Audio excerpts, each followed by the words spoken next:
Question जिसको मैंने बहुत बार फेस किया है और बहुत बार लोगों ने मुझसे ये क्वेश्चन पूछा है। आप सोचेंगे ये क्वेश्चन है क्या? ये क्वेश्चन है मेरे प्रोफेशन से रिलेटेड कि आप साइंटिस्ट बने कैसे? साइंटिस्ट बनने के लिए क्या करना पड़ता है?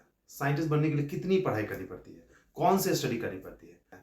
तो मुझे लगा ये बहुत जेन्युइन क्वेश्चन है and I think I may be the best person to justify this question, क्योंकि मैं खुद एक साइंटिस्ट हूँ और मैं जो आपको इन्फॉर्मेशन शेयर करूंगा वो इन्फॉर्मेशन गैदर करके नहीं कि मैंने इन्फॉर्मेशन गैदर किया और आपको शेयर कर रहा हूँ। मैं जो आपको इन्फॉर्मेशन शेयर कर रहा हूँ वो मैंने जो इन्फॉर्मेशन गेन किया है, मैंने जो अपनी लाइफ में गेन किया है, मैंने जो लाइफ में जिया है, वो आपको एक्सपीरियंस शेयर करने की कोशिश कर रहा हूँ। और ये वीडियो इसलिए भी बहुत इंपॉर्टेंट है क्योंकि ये वीडियो उन लोगों के लिए बहुत अच्छा होगा जो साइंस में करियर बनाना चाहते हैं अदर देन मेडिकल और इंजीनियरिंग। क्योंकि अभी भी सोसाइटी में जो एक मतलब ट्रेंड है वो ये है कि बच्चे अगर साइंस से पढ़ते हैं, प्लस टू करते हैं, तो वो मेडिकल और इंजीनियरिंग तक ही सीमित रखते हैं। बहुत कम बच्चे हैं जो साइंस में करियर बनाना चाहते हैं और साइंटिस्ट बनना चाहते हैं। तो इसलिए ये वीडियो इंपॉर्टेंट है। तो चलिए वीडियो को स्टार्ट करते हैं। और मेरा नाम है डॉक्टर मनीष कुमार सिंह और मैं यूएसए में साइंटिस्ट हूँ और मैं जो वर्क कर रहा हूँ ऑटो इम्यूनिटी पे, वैक्सीन डेवलपमेंट पे। तो वीडियो के टाइटल से तो आप समझ ही गए होंगे और मैंने आपको डिस्कस भी किया कि क्या वीडियो है। तो सच में साइंटिस्ट बनने के लिए करना क्या पड़ता है, कौन सी पढ़ाई करनी पड़ती है, यह क्वेश्चन है। तो जिस तरह से अदर प्रोफेशन में आप करियर बनाते हैं, जैसे मैनेजमेंट में, मेडिसिन में, इंजीनियरिंग में, तो आपको पढ़ना होता है। साइंटिस्ट बनने के लिए भी पढ़ना होता है। अब पढ़ना होता है तो कितना पढ़ना होता है? सबसे बेसिक क्वेश्चन है कि कौन से लेवल तक हम पढ़ें ताकि रिसर्च में अपना करियर बना सके। एक्चुअली अगर मैं सच बोलूं तो अभी जो वर्ल्ड की नीड है उसमें आपको साइंटिस्ट बनने के लिए, रिसर्च करने के लिए हाईएस्ट डिग्री की जरूरत होती है। और ये जो हाईएस्ट डिग्री है वो है डॉक्टरेट, मतलब पीएचडी। हालांकि ये हार्ड एंड फास्ट एक स्ट्रिक्ट रूल नहीं है कि without PhD you can not be the scientist, क्योंकि मास्टर के लेवल पे एंट्री है, एलिजिबिलिटी है। लेकिन अगर मैं प्रैक्टिकली बोलूं तो एग्जिस्ट नहीं करता, क्योंकि without PhD you can not be the scientist. तो अब आपको क्वेश्चन होगा कि करियर कहाँ से शुरुआत करें? साइंटिस्ट अगर बनना है तो करियर का जो इनिशियल कार्विंग है वो कहाँ से हो, वो कहाँ से शुरुआत कहाँ से करें? तो बहुत सिंपल वे में आपको एक्सप्लेन करता हूँ कि देखिए, जैसे आपकी प्लस टू कंप्लीट होती है, चाहे वो बायोलॉजी से या फिर मैथ स्ट्रीम से, तो आप बैचलर करते हैं। और बैचलर आप किसी भी सब्जेक्ट में कर सकते हैं, चाहे वो अगर आपने बायोलॉजी से प्लस टू किया है तो आप लाइफ साइंस के किसी भी स्ट्रीम में आप बैचलर कर सकते हैं, चाहे वो बायोकेमिस्ट्री हो, माइक्रोबायोलॉजी हो, बायोटेक्नोलॉजी हो, फार्मेसी हो, एग्रीकल्चर हो, वास्ट स्ट्रीम, किसी भी स्ट्रीम में आप बैचलर कर सकते हैं। और बैचलर का मतलब ये नहीं कि आप बीटेक कर ले, आप बीटेक भी कर सकते हैं, बीएससी भी कर सकते हैं। So what ever you want you can. तो आफ्टर कंप्लीशन ऑफ बैचलर आप मास्टर के लिए परस्यू करेंगे। और हाँ, यहाँ पे कुछ लोगों का क्वेश्चन होता है कि मैंने बैचलर में जो डिग्री कंप्लीट की है, मास्टर में वही करूँ, उसी स्ट्रीम में करूँ। हाँ, बेहतर ये होता है, इट्स बेटर कि आपने जो बैचलर में लिया है वही मास्टर आप लीजिए। जैसे फॉर एग्जाम्पल आपने बैचलर में एग्रीकल्चर लिया है तो मास्टर में आप एग्रीकल्चर को ही परस्यू करें। अगर आपने बैचलर में बायोकेमिस्ट्री लिया है, बायोटेक्नोलॉजी लिया है, माइक्रोबायोलॉजी लिया है, फार्मेसी लिया है, तो मास्टर में भी आप उसी सब्जेक्ट को कंटिन्यू करें, क्योंकि ये आपके इंफॉर्मेशन को, नॉलेज को ब्रॉड कर देता है, बेहतर करता है। और that is very important for your research, क्योंकि रिसर्च में आपको एक ब्रॉड इंफॉर्मेशन होना है। तो बैचलर लेवल पे और मास्टर लेवल पे आपने डिग्री कंप्लीट कर लिया, उसके बाद होती है डॉक्टरेट। यहां बहुत इंपॉर्टेंट पॉइंट है, पीएचडी में एडमिशन लेना है। अब ये पीएचडी में एडमिशन बहुत इंपॉर्टेंट है आपके लिए, क्योंकि पीएचडी में एडमिशन मैं आपको सजेस्ट करता हूं ऐसे इंस्टीट्यूशन का सिलेक्शन करें जो बहुत अच्छी रिसर्च करती है, चाहे वो जेएनयू हो या फिर आईसीएमआर की हो, डीबीटी की हो, डीएसटी की हो। लॉट ऑफ इंस्टीट्यूशन है, चाहे वो अगर फार्मेसी में है तो नाइपर के इंस्टीट्यूशन है। बहुत सारे इंस्टीट्यूशन है जो बहुत अच्छी रिसर्च करती है। अब इसमें एडमिशन करने के लिए आपको जो सबसे इंपॉर्टेंट चीज होती है वो है क्या? स्कॉलरशिप। नेशनल लेवल पे स्कॉलरशिप होती है, जैसे सीएसआईआर की अपनी स्कॉलरशिप होती है, सीएसआईआर जेआरएफ।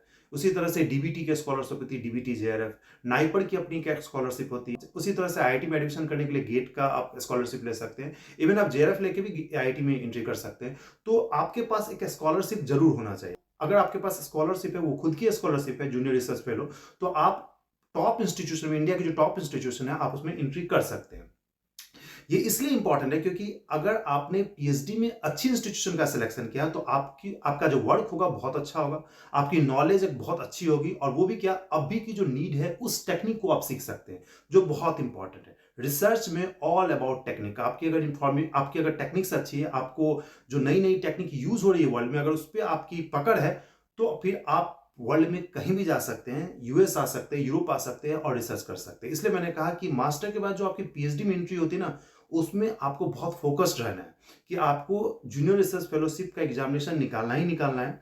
और उसको आपकी अपनी जरूरत होगी तो आपको, मैंने कहा कि टॉप इंस्टीट्यूशन में आप जा सकते हैं, चाहे वो डीबीटी की हो, डीएसटी की हो, आईसीएमआर की हो, सीएसआईआर की हो, आईसर हो, नाइसर हो, नाइपर हो, आईआईटी की हो, कहीं भी आप जा सकते हैं, आपके पास अगर अपना स्कॉलरशिप फेलोशिप है तो। अब जैसे आप पीएचडी करते हैं, अब पीएचडी के दौरान चूंकि बहुत 5 साल का पीरियड होता है, तो आपको पैसे चाहिए होते हैं, क्योंकि मुझे पता है हर लोग मास्टर्स के बाद जो भी बच्चे होते हैं उसको अपना पैसा होना चाहिए, क्योंकि मास्टर के बाद आपको अपना पॉकेट खर्च के लिए आपकी अपनी एक रेगुलर इनकम होनी चाहिए। आप पेरेंट्स पे बहुत ज्यादा दिन तक डिपेंड नहीं हो सकते मास्टर्स के बाद। इसलिए इट्स वेरी इंपॉर्टेंट कि आपके पास अपना स्कॉलरशिप है। इसलिए मैंने कहा आप जेआरएफ जरूर क्वालिफाई कीजिए। और मैंने जितने भी जो है जेआरएफ का जो आपको नाम मेंशन किया यहाँ पे, आप उसको ट्रैक आउट कर सकते हैं, कब उसकी फॉर्म आती है, आप उसको एग्जाम को दीजिए और क्वालिफाई कीजिए। और उसके बाद जैसे आपकी इंस्टीट्यूशन में, ऐसे टॉप इंस्टीट्यूशन में एडमिशन होती है, तो आपको रेगुलर बेसिस पे इनकम होता है, सैलरी मिलती है, एक तरह से मैं कहूँ scholarship just like a salary. तो आपको मेंटली आप फ्री रहेंगे, इकोनॉमिकली फ्री रहेंगे और आप काम अच्छे से कर सकते हैं, फोकस्ड कर सकते हैं। तो इस पूरे 5 साल की जो पीएचडी होती है, इसमें आप बहुत कुछ सीखते हैं, बहुत से आपको सीखने को मिलता है, नई नई टेक्निक सीखते हैं, आपकी इंफॉर्मेशन जो हो प्रैक्टिकली बहुत स्ट्रांग हो जाती है।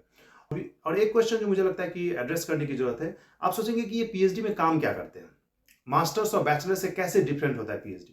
मैं आपको बहुत ब्रीफ में बताने की कोशिश कर रहा हूँ। देखिए, जैसे बैचलर में और मास्टर्स में क्या होता है कि आप एक ब्रॉड आइडिया लेते हैं किसी भी सब्जेक्ट में, लेकिन पीएचडी में क्या होता है, एक स्पेशलाइजेशन होती है, एक पर्टिकुलर स्मॉल टॉपिक पे एक वेरी ब्रीफ जो कहते हैं सब्जेक्ट पे आप अपनी पूरी रिसर्च करते हैं। जैसे मैं एग्जांपल देता हूँ, जैसे फॉर एग्जांपल आप बैचलर में पूरे बॉडी के बारे में पढ़ते हैं, मास्टर में फिर उसके डिटेल्स पढ़ते हैं, लेकिन पीएचडी में क्या होता है, जैसे फॉर एग्जांपल आप एक पर्टिकुलर ऑर्गन लीवर है, तो लीवर के रिलेटेड आप कुछ रिसर्च करते हैं। जैसे फॉर एग्जांपल हेपेटाइटिस एक लीवर की एक एबनॉर्मलिटी है, तो ये हेपेटाइटिस क्यों होता है, हेपेटाइटिस की कॉजिंग एजेंट क्या है, उसको हम कैसे नई मेडिसिन ला सकते हैं इसके अगेंस्ट, या फिर अभी जो अगर रेसिस्टेंस आ रही है केसेस, तो उसको हम कैसे हटा सकते हैं, कैसे ओवरकम कर सकते हैं। तो ये एक स्पेशलाइजेशन हुई जो आप हेपेटाइटिस पे कर रहे हैं। तो पीएचडी में हम इस तरह के काम को करते हैं। तो जैसे आपने इस पे काम किया, तो वर्ल्ड में जो रिसर्च हो रही होगी हेपेटाइटिस के लिए या फिर लीवर से रिलेटेड, तो आपको ऐसे बहुत सारे प्रोजेक्ट जो चल रहे होंगे वर्ल्ड में, उसमें आपकी जो है एंट्री इजी हो जाती है, क्योंकि आपको उसका एक्सपीरियंस है, लोग आपको सेलेक्ट करेंगे। तो ये होता है पीएचडी में आप स्पेशलाइज हो जाते हैं पर्टिकुलर सब्जेक्ट पे। और दूसरा क्या, आपको प्रैक्टिकल इंफॉर्मेशन मिलता है, क्योंकि बैचलर और मास्टर में आप प्रैक्टिकल बहुत कम हो पाता है, लेकिन पीएचडी में आप टेक्निकली क्वालिफाइड होते हैं। अलॉन्ग विद द स्पेशलाइजेशन आपको टेक्निकली जो आपको बहुत सारे टेक्निक सीखते हैं, जो भी वर्ल्ड की नीड है।